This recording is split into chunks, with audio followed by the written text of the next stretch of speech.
8 of our hangings, 8 of them. Starting with that madman right there on the wall. But before I get into this, I'm kind of just confused. Why would you come to prison late at night unless you're looking for trouble? Oh, y'all look like trouble to me. Trouble, trouble, trouble, trouble. I don't trust the people in the back. You're extra trouble. How if I get through here real quick? Now, let's go ahead and get right to it, y'all. There's a Kodiak here. Let's talk about it. This here is going to be the first hanging. This here is hanging number 1. Sim Jackson himself. That's him holding the flowers. Now, the guy next to him wearing the hat, who y'all reckon that be? Sheriff. Right, the sheriff, Joe Perry. Think about Joe. He was another crazy man. Shouldn't have been the sheriff. He should have been behind bars the other way. But let's go ahead and talk about Sim. Now, most of the people out here in this crowd don't think he deserved the flowers, what he did done to his wife. Wait, hear this. 2 of them just got married. How many people in here are married? 1 of y'all? 2? All right. Well, here's what happened. Only about 3 days they've been married. And then all of a sudden, this big old fight happens. And I'll tell you, the neighbors were worried because they were all peeking through the window and wondering what was happening. When they looked in, they saw Sim grab his wife by the throat, threw her down on the ground. Then he picks up a shaving razor, and then all of a sudden he just starts hacking and hacking and hacking on her till the blade gets stuck in her collarbone. And then he couldn't yank it out. Now, the neighbors decided to run in and help out then, but it was too late because he's picking up his wife, and he's crying about it. He's looking at her, and her head is just dangling by a thread. Bloody old mess. Very bloody.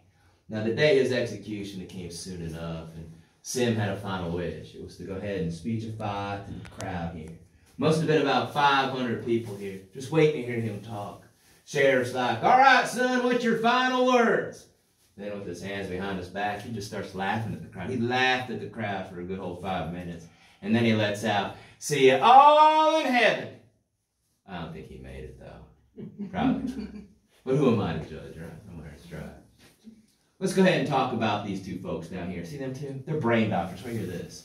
They just got here in time to perform an experiment during this hanging. It was kind of sick, actually. See, what they did was they yelled up right in the middle of Sheriff's speech. They interrupted the sheriff in his big old grand execution speech because he's kind of long-winded. He's from the South, so he's going to talk a lot. So what they did was they interrupted the sheriff. They yelled up to Sim. They're like, "Hey, Mr. Sim Jackson, if you survive this here drop, can you remember to wiggle your fingers as long as you can?" Boy, did it get quiet in this town.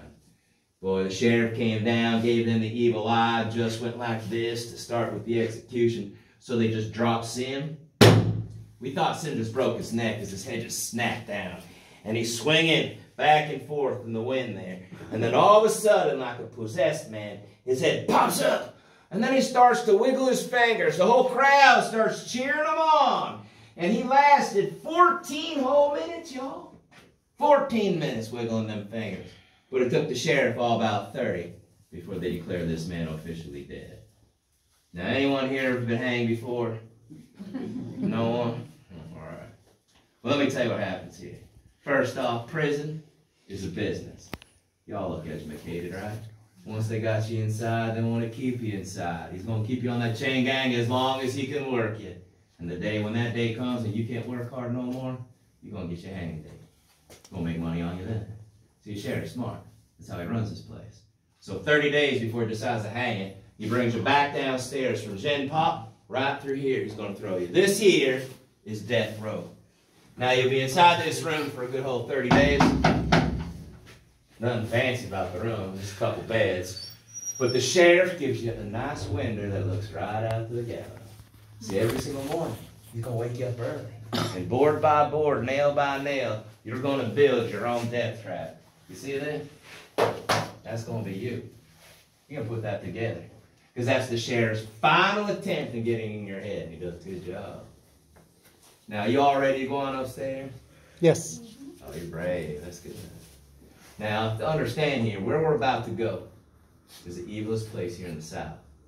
Some won't argue with you. Because you spend the night here, you're going to know. See, there's demons up there. And the thing about demons is you can't see them because they're caught in the in-between. They're not alive and they're not dead. But if you open up to them, they will follow you. You don't want them in your life. So understand that much. All right, so let's go ahead upstairs here.